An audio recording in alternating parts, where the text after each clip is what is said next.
សូមគោរពនឹងជំរាបសួរដល់បងប្អូនទាំងអស់គ្នាបាទថ្ងៃនេះយើងខ្ញុំក៏បានវិលមកជួបនឹងបងប្អូនសាជាថ្មីម្ដងទៀតហើយបងប្អូនហើយក៏បានដកស្រង់ទៅនឹងអត្ថបទសុខភាពមួយទៀតដើម្បីជាការចែករំលែកទៅដល់បងប្អូនឲ្យបានដឹងអំពីផាសិនបាទប៉ុន្តែនៅក្នុងអត្ថបទមួយនេះចង់ដឹងថាតើម៉ាក់បាទនៅពេលដែលគាត់កំពុងពោះពោះហ្នឹងអាចញ៉ាំផ្លែផាសិនបានដែរឬទេបាទអញ្ចឹងអត្ថបទមួយនេះយើងខ្ញុំក៏បានដកស្រង់ចេញពីគេហទំព័ររបស់ Hello គ្រូពេទ្យដើម្បីជាការចែករំលែកបន្តទៅដល់បងប្អូនឲ្យបានដឹងបាទតាក់ទងទៅនឹងថាតើសម្រាប់ម៉ាក់ដែលគាត់កំពុងតែមានការពោះពោះហ្នឹងអាចញ៉ាំផ្លែផាសិនបានដែរឬអត់បាទអញ្ចឹងបងប្អូនយើងតែងតែស្គាល់ហើយផ្លែផាសិននេះបាទអរគុណហើយ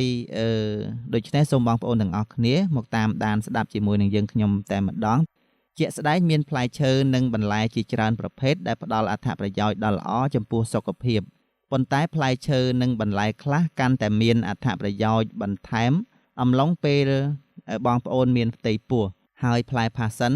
ក៏ស្ថិតក្នុងចំពោះផ្លែឈើដ៏ល្អបំផុតសម្រាប់ស្ត្រីពោះពោះផងដែរតម្លៃអាហារូបត្ថម្ភនៃផ្លែផាសិនមានសារធាតុចិញ្ចឹមជាច្រើនដែលផ្ដល់គុណប្រយោជន៍ដល់សុខភាពទាំងម្ដាយនិងទារកនៅក្នុងផ្ទៃសារធាតុចិញ្ចឹមទាំងនេះរួមមានវីតាមីនសំខាន់ដូចជាវីតាមីន A, B2, B3, B6 និង C ជាតិសរសៃធម្មជាតិនិងមានផ្ទុកសារធាតុរ៉ែសំខាន់ដូចជាប៉ូតាស្យូម ម៉ាញ៉េស្យូម ផូស្វ័រ ទង់ដែងនិងជាតិដែកមានបរិមាណវីតាមីន C ខ្ពស់ផ្លែផាសិនចំនួន100ក្រាមមានផ្ទុកកាឡូរី97ចំណុចទី1ជួយដល់ការរំលាយអាហារអំឡុងពេលពោះពោះបងប្អូនស្ត្រី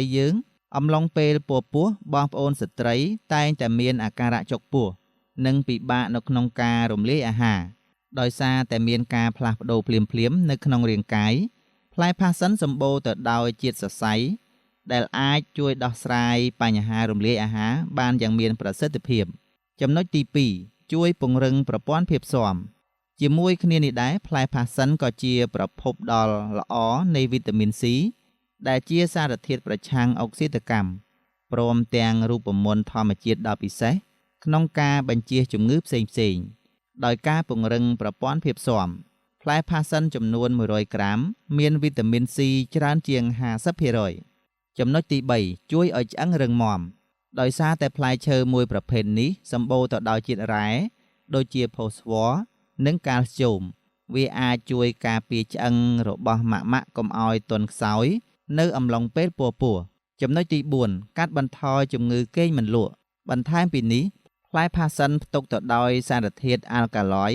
ដែលជួយកាត់បន្ថយជំងឺគេងមិនលក់ថប់អារម្មណ៍និងភាពរសេះរសោះដែលតែងតែកើតជាទូទៅចំពោះស្ត្រីមានកពិតណាស់អំឡុងពេលពោះពោះការគេងឲ្យបានគ្រប់គ្រាន់និងស្កប់ស្កល់គឺជារឿងដ៏សំខាន់មួយ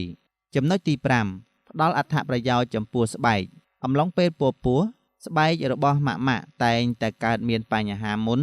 ដោយសារតែបំរែបំរួលអរម៉ូនផ្លែផាសិនសម្បូរទៅដោយវីតាមីន A ដែលល្អសម្រាប់ពណ៌ស្បែកដូច្នេះហើយវានឹងជួយឲ្យម៉ាក់មានស្បែកស្រស់ថ្លានិងភ្លឺរលោងចំណុចទី6ជាអាហារបំប៉នដល់សុខភាពភ្នែកអត្ថប្រយោជន៍មួយទៀតនៃវីតាមីន A គឺជួយពង្រឹងសុខភាពភ្នែកវាក៏កាត់បន្ថយឱកាសនៃការកើតជំងឺខ្វាក់មាន់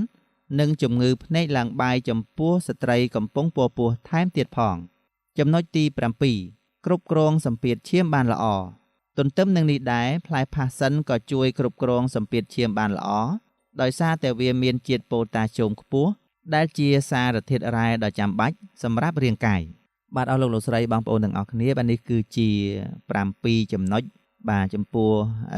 ផ្លែផាសិនអញ្ចឹងផ្លែផាសិននេះក៏មានអត្ថប្រយោជន៍ជាច្រើនផងដែរសម្រាប់ម៉ាក់ដែលគាត់កំពុងតែមានការពោះពោះបាទហើយចំពោះអត្ថបទនេះក៏យើងខ្ញុំបានដកស្រង់ចេញពីគេហទំព័ររបស់ Hello គ្រូពេទ្យដើម្បីជាការចែករំលែកបន្តទៅដល់ឲ្យបងប្អូនបានដឹងតាក់ទងទៅនឹងថាតើផ្លែផាសិនហ្នឹងម៉ាក់ដែលគាត់កំពុងពោះពោះហ្នឹងអាចពិសាបានដែរឬអត់បាទហើយនៅក្នុងនេះក៏មានអត្ថប្រយោជន៍ច្រើនបាទសម្រាប់បងប្អូនដែលគាត់កំពុងតែពោះពោះហ្នឹងក៏អាច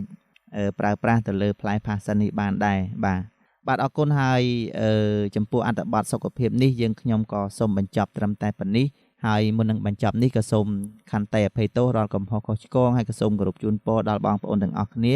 ឲ្យជួបតែសេចក្តីសុខសេចក្តីចម្រើនគ្រប់ពេលវេលាសម្រាប់ពេលនេះយើងខ្ញុំសូមអរគុណសូមគោរពលា